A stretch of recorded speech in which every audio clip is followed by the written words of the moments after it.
Today we'll be learning how you can change the needle of your industrial sewing machine. What we will need for the change is a screwdriver. This usually comes with your sewing machine, but in case you don't have one, you can always get this from anywhere electrical appliances is being sold. And also a new needle to replace the old one. To fit the new needle, we have to remove the old one.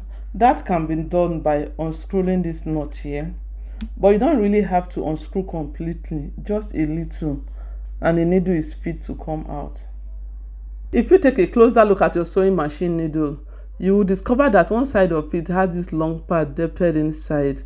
This side is called the long groove and is usually faced to the left, while the other side has just this part depthed inside.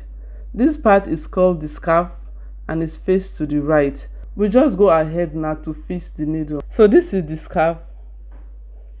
This side is faced to the right, while this side is the long groove is faced to the left. Always ensure that your needle goes in completely, then we screw. Do this very tight so that your needle don't fall off as you sew.